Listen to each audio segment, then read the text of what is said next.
आप सभी का मेरे इस चैनल पर स्वागत है।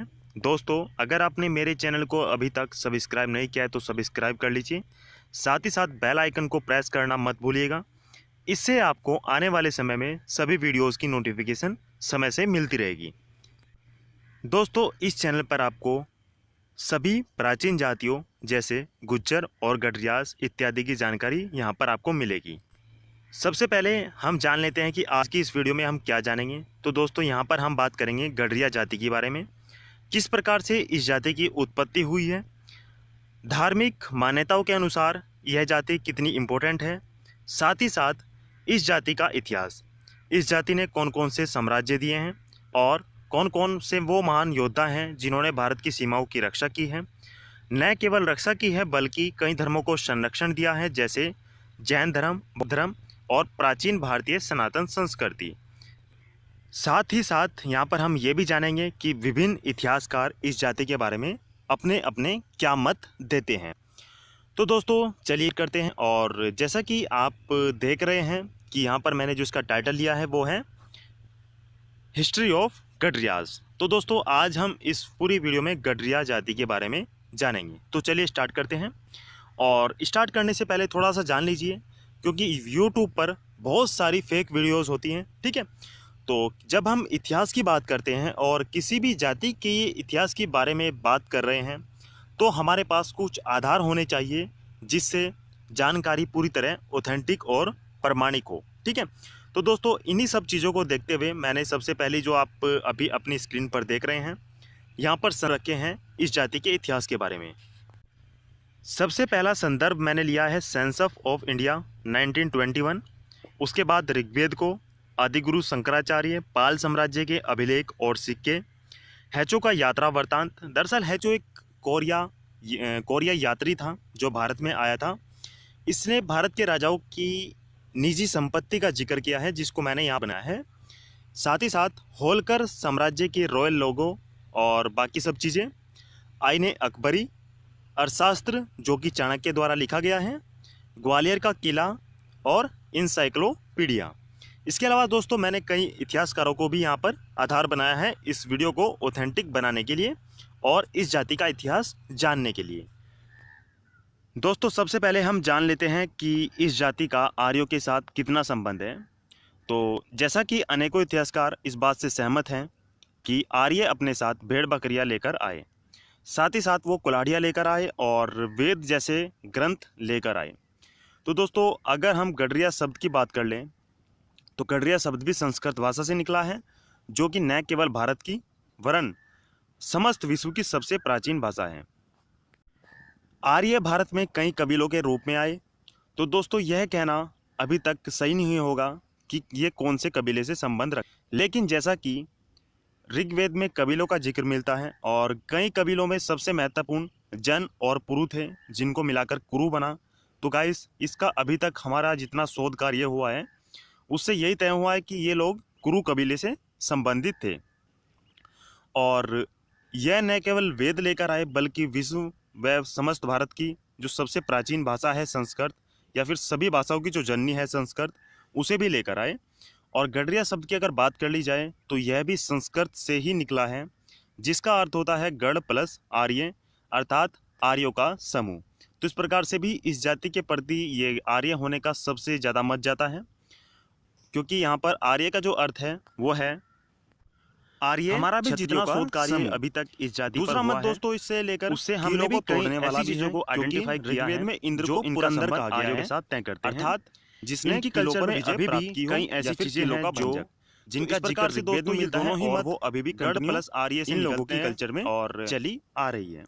साथ ही साथ दोस्तों, ये जो ऋग्वेदिक देवता हैं उनकी पूजा पाठ अभी भी प्राचीन तरीके से करते हैं और हमने कई ऐसे देवताओं को आइडेंटिफाई किया है जिससे यह मत पूर्णतः सत्य होता है कि ये लोग आर्य हैं और आर्यों के किसी न किसी महत्वपूर्ण कबीले से या समुदाय से संबंधित हैं। तो दोस्तों, अब हम आगे बढ़ते हैं। और जैसा कि अगर हम थोड़ा ऋग्वेद के बारे में जानें तो चूँकि इसके बारे में मैं अलग से वीडियो बनाऊंगा, लेकिन यहाँ पर हम थोड़ा और जान लेते हैं आर्यों के बारे में। तो ऋग्वेद में आर्य शब्द का भी 36 बार जिक्र किया गया है और ये लोग भारत में आए इसकी जानकारी हमें ऋग्वेद से मिलती है, और साथ ही साथ कुछ और प्राचीन ग्रंथ जैसे जैन अवस्था एक धार्मिक ग्रंथ है, उससे भी इस बात की सूचना मिलती है कि ये लोग बाहर से भारत में आए। लेकिन दोस्तों आजकल की सीमाओं के अनुसार यह कहना सही नहीं है, ठीक है। इसके अलावा दूसरा मत दोस्तों इसका सिंधु घाटी सभ्यता से भी मिलता है, क्योंकि वर्तमान समय में इस गडरिया जाति की जो जातियां हैं या जनजातियां हैं उसमें से एक रन ऑफ कच्छ जो गुजरात का वहाँ पर मिलती है। और वहाँ की औरतों की जो कल्चर है, जैसा कि हमने आइडेंटिफाई किया है, वहाँ की जो औरतें हैं अभी भी चूड़ियों को पूरे हाथ में पहनती हैं, जैसा कि आप इस फोटो में देख रहे हैं। तो दोस्तों ये सभी कल्चर और जैसे कि टैटू निकलवाना, ठीक है, तो ये सब चीज़ें इनको सिंधु घाटी से मैच कराती हैं। इसके अलावा कुछ और भी धार्मिक मान्यताएं हैं, जैसे इस जाति का हिंदू धर्म के अंदर महत्वपूर्ण स्थान है, और यह इसलिए भी ज़रूरी है क्योंकि इनकी उत्पत्ति भगवान शिव से भी मानी जाती है। एक भगवान शिव का जो रूप है खंडोबा वह मिलता है, और खंडोबा का अर्थ होता है जो अपने हाथ में खंड रखे। दरअसल दोस्तों पुराणों के अनुसार भगवान शिव का यह रूप राक्षसों का वध करने के तरह से रूप में हमें मिलता है, और भगवान शिव यहाँ पर न केवल तलवार रखते हैं बल्कि त्रिशूल भी रखते हैं, दोनों चीज़ रखते हैं। तो इसलिए यहाँ पर इनको खंडोबा महादेव, मल्हारी ये सब नामों से जाना जाता है। और बात कर ली जाए बाद के राजवंशों की, तो दोस्तों आगे हम पढ़ेंगे इस जाति के राजवंशों के बारे में, जैसे होलकर, पाल, ठीक है। तो गाइस वहाँ पर भी भगवान शिव की स्पेशल मान्यता इसमें दिखाई देती है। इसलिए भगवान शिव का जो टाइटल होता है महादेव, आज भी इस जाति की कई जातियाँ अपने साथ यूज़ करती हैं। देवताओं में शिव के अलावा यहाँ पर विष्णु का भी अहम योगदान है। दोस्तों इस जाति की अगर बात कर ली जाए तो कई समुदाय अपने आप को श्री कृष्ण से जुड़ाव भी मानते हैं, जैसा कि श्री कृष्ण के रूप जो हैं कृष्ण है, राम है, ठीक है। दोस्तों कई इतिहासकार जो पश्चिमी इतिहासकार हैं, भारतीय इतिहासकार हैं, उन लोगों ने भी इसे इन देवताओं के साथ जुड़ाव माना है। दोस्तों देवताओं में श्री कृष्ण और राम प्रमुख हैं, और आज भी कई जनजातियां हैं जैसे गद्दी जो कि हिमाचल में पाई जाती हैं, वो लोग आज भी अपने ऊपर सिर के ऊपर जो टोपी ओढ़ते हैं वहाँ पर मयूर पंख लगाते हैं। साथ ही साथ अगर रन ऑफ कच्छ के गद्दी माफ़ी चाहूँगा रबारी और रजाड़ियों की बात कर ली जाए तो वो भी भगवान श्री कृष्ण के साथ अपना जुड़ाव मानते हैं। इसके अलावा कई जगह हमें प्राचीन ग्रंथों में भी इस बात का जिक्र मिलता है कि भगवान श्री कृष्ण के साथ भी इनका संबंध था और राम के साथ भी इनका संबंध था। इस प्रकार से ये था कि किस प्रकार से इस जाति के लोगों का या समुदायों का देव देवताओं के साथ संबंध है। अब बात कर लेते हैं राजवंशों की, कि इस जाति ने भारत को कौन कौन से महत्वपूर्ण राजवंश दिए हैं। तो दोस्तों इसमें आता है महान मौर्य साम्राज्य, और अगर मौर्यों की बात कर ली जाए तो मौर्य इसलिए इम्पोर्टेंट हैं क्योंकि इन्होंने ही सबसे पहले भारत को अखंड स्वरूप प्रदान किया था। और दोस्तों इसका जो एक तरह से इतिहास हमें मिलता है वो चाणक्य के द्वारा मिलता है, जो कि उनकी पुस्तक है अर्थशास्त्र, ठीक है। और गाइस गुप्तों का जो गुप्त साम्राज्य है वो हमने यहाँ पर इसलिए रखा है क्योंकि बहुत सारे इतिहासकार ये मानते हैं क्योंकि जो उसका संबंध गुप्त साम्राज्य से ही था, ठीक है। और इसमें महान पाल साम्राज्य आता है, महान विजयनगर साम्राज्य आता है, पाल हिंदुशाही आता है, और बाद के होलकर जो राजवंश हुआ मराठा साम्राज्य के अंतर्गत वो भी इसी के अंतर्गत आता है। बघेल राजवंश जिन्होंने लगभग 1000 साल तक ग्वालियर के किले पर शासन किया, वो लोग भी इसी जाति के अंतर्गत आते हैं। और अब हम थोड़ा इसके बारे में मोटा मोटा जान लेते हैं और इस जाति के जितने भी राजवंश हैं उनकी राजनीतिक सीमाओं के बारे में जान लेते हैं। तो गाइस सबसे पहले हम बात करेंगे मौर्य साम्राज्य की। तो ये मौर्य जो साम्राज्य आप देख रहे हैं इसका एक तरह से जो स्थापना की थी वो चंद्रगुप्त मौर्य ने की थी और चाणक्य की सहायता से की थी। बाद में कई और महत्वपूर्ण शासक भी हुए जिसमें अशोक का नाम भी आता है, जो इसी जाति से या कह सकते हैं मौर्य साम्राज्य से संबंधित थे। और गाइस आगे बढ़ने से पहले मैं आपको बता देता हूँ कि इन सभी राजवंशों की आपको वीडियो अलग से मिलेगी, इनके पर एक राजा पर मैं वीडियो बनाऊंगा, ठीक है। तो गाइस अब बात कर लेते हैं पाल साम्राज्य की। तो पाल साम्राज्य का राजपूत काल में बहुत ज़्यादा महत्वपूर्ण योगदान है। इन्हें समस्त उत्तर भारत का स्वामी भी कहा जाता है। और गाइस ये राजवंश कई और चीज़ों के लिए महत्वपूर्ण है क्योंकि इस राजवंश की जो सुना होगा कि राजपूत बंगाल से उधारी तलवारों से लड़ते थे, जो वर्तमान बंगाल है, तलवार भी इन लोगों की ही देन है। समय में जो बांग्लादेश इनके समय में मखमल था, जो साथ ही साथ इन्होंने समस्त उत्तर भारत के अंदर से अपने मखमल का पूरा थान निकल जाता था। तो वो भी पाल साम्राज्य के लोगों की सेनाएं इतनी बड़ी थी। तो इस प्रकार से दोस्तों पाल साम्राज्य भारत के राजपूत काल के लिए उसने जिक्र किया है कि 50,000 हाथी ये लोग अपनी सेना में जो कि हर्ष की सत्ता हटने के बाद ये सत्ता में आए। राजवंश के जो राजा लोगों का इन्हीं के कायदा ही यही था गुर्जर कि वो 50,000 हाथी के साथ निकलते बहुत लंबे समय तक संघर्ष। इसके अलावा गाइस 16,000 का जिक्र मिलता है जो केवल उनके साम्राज्य से हमें अब्बासी कपड़े धोने के लिए लोग मिलते हैं।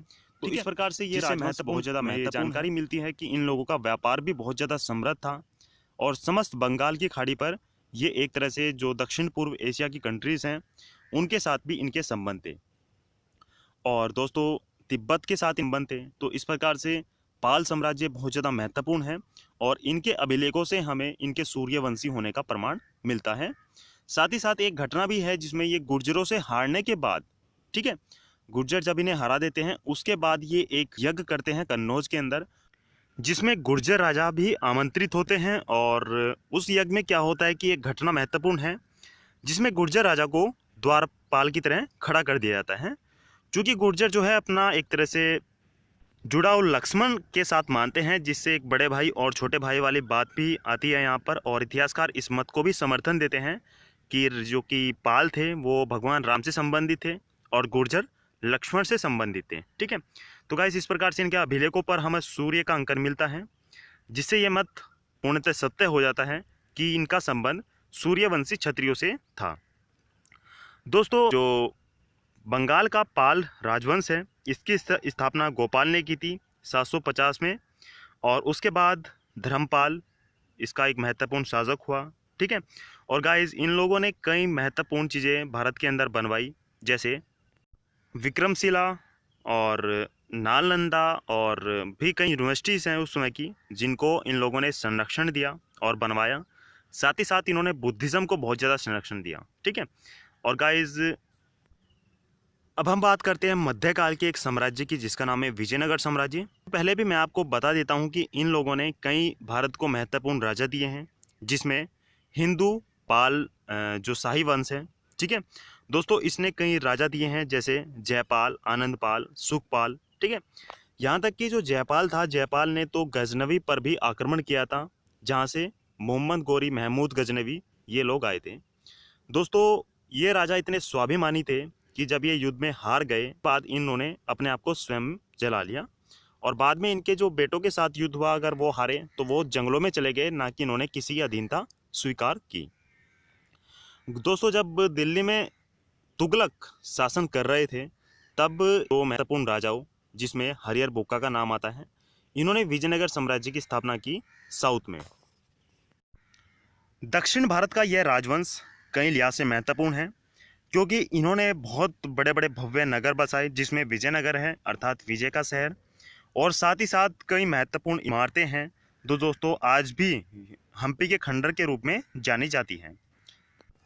विजयनगर साम्राज्य का इतिहास बहुत ज़्यादा समृद्ध है दोस्तों। इनका बहमनियों के साथ बहुत ज़्यादा टकराव चलता था और इसी टकराव के कारण एक बार ये हार गए और उसके बाद जो हम्पी या विजयनगर था उस पर आक्रमण हुआ और आज भी वो खंडर के रूप में हमें मिलता है।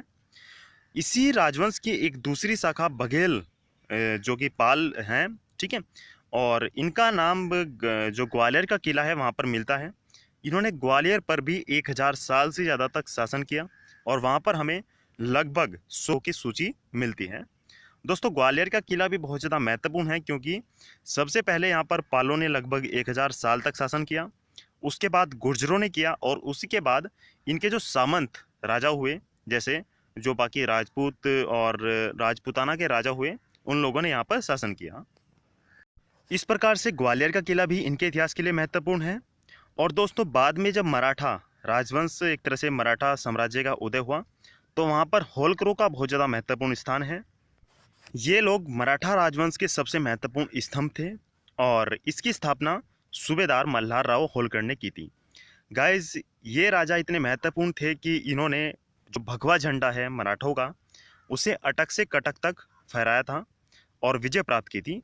साथ ही साथ इन्होंने कई महत्वपूर्ण राजा दिए जिसमें मल्हार राव होल का योगदान तो महत्वपूर्ण है ही, जिसमें अहिल्याबाई होलकर, जिन्हें देवी का दर्जा प्राप्त है, एक ऐसी शासिका भी मिली जिन्होंने संपूर्ण सनातन संस्कृति या ऐसे शहर, ऐसे मंदिर जो खंडित हो चुके थे, उनके जीर्णोद्धार के लिए अपनी पूरी संपत्ति दान में दे दी थी। तो इस प्रकार से दोस्तों अहिल्याबाई जो देवी है, राजमाता है इंदौर की, उनका भी महत्वपूर्ण स्थान है और इन्होंने इंदौर शहर भी बसाया था जो वर्तमान समय में है मध्य प्रदेश के अंदर।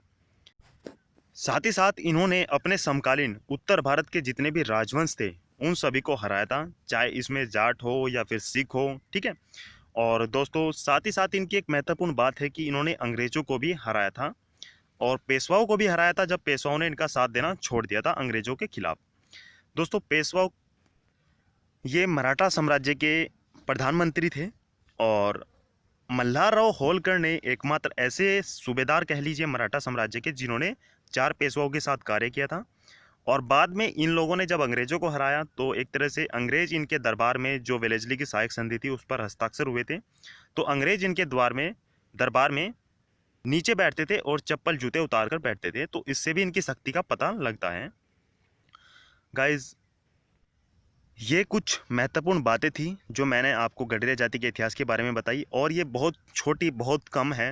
आगे वीडियो में आपको बहुत डीप जानकारी मिलेगी। मैं पर्टिकुलर एक एक राजा के ऊपर वीडियो बनाऊंगा, उसके लिए आपका समर्थन चाहिए।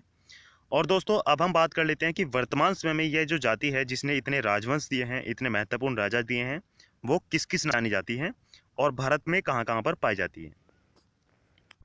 इसमें सबसे जो महत्वपूर्ण नाम आता है वो आता है पाल, ठीक है। दोस्तों पाल टाइटल जो आज के समय में उत्तर भारत के गडरिया लगाते हैं, तो ये सभी बंगाल के पाल शासकों के वंशज माने जाते हैं क्योंकि इनमें बहुत ज़्यादा जो आबादी मिलती है वो निखर की मिलती है, जो समस्त हरियाणा और वर्तमान उत्तर प्रदेश और उत्तराखंड का जो देहरादून वाला एरिया है वहाँ पर निखर मिलते हैं। और ये सभी इनका जो इतिहासकार मानते हैं वो ये है कि इनको जो कन्वर्ट किया था वो आदिगुरु शंकराचार्य ने किया था बुद्धिज्म से दोबारा हिंदुज्म में, इसलिए इनको निखर कहा गया है, ठीक है। और दोस्तों ये बहुत ज़्यादा महत्वपूर्ण है कि टाइटल होता है वो कई अन्य लोग भी लगाते हैं, तो इसलिए ये बहुत सावधानी से नोट करना चाहिए कि क्या वो किस जाति से संबंधित हैं। इसके अलावा अगले गाइज जो बघेल हैं, बघेलों के बारे में आपको बता चुका हूँ। ग्वालियर की जो हिस्ट्री है, ठीक है, वहाँ पर बघेलों का शासन था और लगभग पाल बघेल जो 100 से भी ज़्यादा शासक हैं उनके नाम वहाँ पर मिलते हैं। इसके अलावा गाइज होलकर की बात कर ली जाए तो ये लोग महाराष्ट्र में मिलते हैं। और गद्दीज जिनके बारे में मैंने आपको शुरुआत में बताया था कि वो अपने टोपी के ऊपर आज भी मयूर पंख लगाते हैं, जो श्री कृष्ण से काफ़ी जुड़ाव अपना मानते हैं, तो ये लोग हिमाचल में मिलते हैं। बात अगर कुर्बाओं की कर ली जाए तो गाइज कुर्बा जो होते हैं, कुर्बा कर्नाटक के अंदर मिलते हैं और इनका संबंध विजयनगर साम्राज्य जो हरियर बुक्का से है। इसके अलावा रायकर रजाड़ी मालधारी ये वर्तमान गुजरात में मिलते हैं और रन ऑफ कच्छ इनका कोर एरिया है। भारवाड़ भी यही लोग हैं। और गाइस गडरिया तो एक कॉमन नेम है जो समस्त भारत में बहुत सारे लोग लगाते हैं। मध्य प्रदेश में कुछ लोग अपने नाम के आगे ही गडरिया टाइटल लगाते हैं। इसके अलावा निखर के बारे में आपको बता चुका हूँ कि निखर क्या है और